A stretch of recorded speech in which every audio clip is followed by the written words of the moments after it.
नमस्कार दोस्तों, यह कहानी संगीता अग्रवाल जी द्वारा लिखी गई है। समधन जी, बारातियों का स्वागत जरा अच्छे से करना, ऐसा ना हो हमारी नाक कट जाए। पहले ही गैर बिरादरी और साधारण परिवार में रिश्ता करके हम रिश्तेदारों की आलोचना सुन चुके हैं।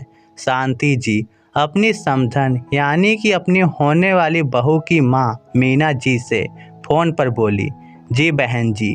मीना जी के इतना कहते ही उधर से फोन कट गया क्योंकि फोन स्पीकर पर था। तो मीना जी की बेटी रुचि ने सारी बात सुन ली। मम्मी, आप कैसे करोगे सब? वह लोग ऐसे तो डिमांड पर डिमांड करेंगे।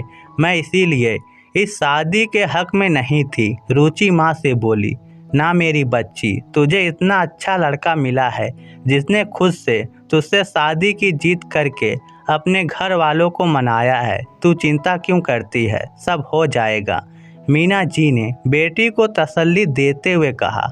मीना जी जिनके पति की मृत्यु उस वक्त हो गई थी जब रुचि 4 साल की थी, तब उन्हें अपने पति की जगह नौकरी मिल गई थी। परिवार में सास ससुर थे जिनके सहारे मीना जी रुचि को छोड़कर नौकरी करती थी। अब उनकी भी मृत्यु हो चुकी थी और रुचि भी पढ़ लिख कर बैंक में नौकरी करती थी। वहीं पर प्रशांत, रुचि का होने वाला पति, मैनेजर है। ना, एक जगह नौकरी करने से आप ये मत समझना ये प्रेम विवाह है। दरअसल प्रशांत को रुचि भाग गई और उसने अपने माता पिता से उससे शादी करने की इच्छा जाहिर की। शुरू में प्रशांत की मां को यह रिश्ता मंजूर नहीं था क्योंकि रुचि ना तो उनकी तरह धनवान खानदान से थी, ना ही उनकी जात की। फिर भी सबके समझाने पर उन्होंने रिश्तों को हामी भर दी। किंतु अब वह शादी अपने तरीके से चाहती थी, जबकि रुचि पहले तो यह शादी ही नहीं करना चाहती थी और अब वह चाहती थी उसकी माँ सब अपने हिसाब और हैसियत से करे। रुचि, तुमसे कुछ बात करनी है। शाम को कैफे चलना मेरे साथ। रुचि के बैंक आते ही प्रशांत ने उसे अपनी कैबिन में बुलाकर कहा। जी सर, रुचि बोली। वह असल में बैंक में प्रशांत को सर ही बोलती थी।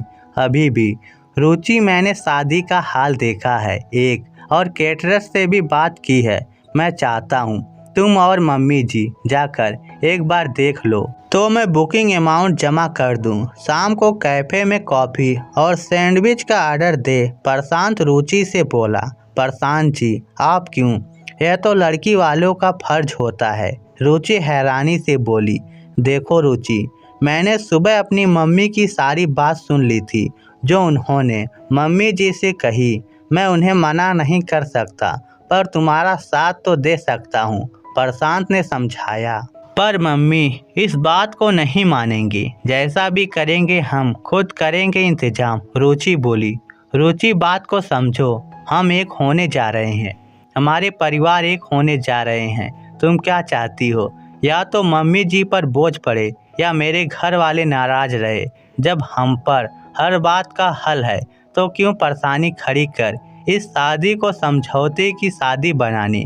क्या हम समझदारी से इसे साझेदारी की शादी नहीं बना सकते? थोड़ी तुम्हारी साझेदारी, थोड़ी मेरी, और दोनों परिवारों में भी मनमुटाव ना रहे। बोलो, प्रशांत ने कहा। मेरी मम्मी नहीं मानेगी इस बात को। रुचि प्रशांत को सम्मान की दृष्टि से देखते हुए बोली। अरे ये मुझ पर छोड़ दो, बेटा हूँ आखिर उनका। बेटे की बात तो माननी पड़ेगी उन्हें। चलो अभी तुम्हारे घर चलते ही वहीं से शादी का हाल भी देखने चलेंगे। प्रशांत काफ़ी ख़त्म करके उठते हुए बोला। दोनों रुचि के घर पहुँचे। मीना जी ने प्रशांत की बात मानने से पहले तो इनकार कर दिया। जब प्रशांत ने कहा अगर आपका बेटा बोलता तब भी मना करते आप, तब वह निरुत्तर हो गई। जगह देखने की बात पर उन्होंने यही कहा कि जब मेरे बेटे ने पसंद की है तो अच्छी ही होगी। शादी वाले दिन इंतजाम वाकई अच्छा था। प्रशांत ने अपनी मम्मी की पसंद के हिसाब से करवाया था, जिससे शांति जी खुश तो नहीं पर हाँ संतुष्ट जरूर थी। प्रशांत की जरा सी समझदारी और साझेदारी से एक रिश्ता समझौते का रिश्ता बनने से बच गया। दोस्तों, कुछ परिवारों में अभी भी बिरादरी मायने रखती है, जिसके लिए वह लड़की वालों पर अतिरिक्त बोझ डालने से नहीं चूकते। पर अगर लड़का परेशान जैसा हो तो वह दोनों घरों को एक कर सकता है। आखिर शादी का मतलब ही साझेदारी है।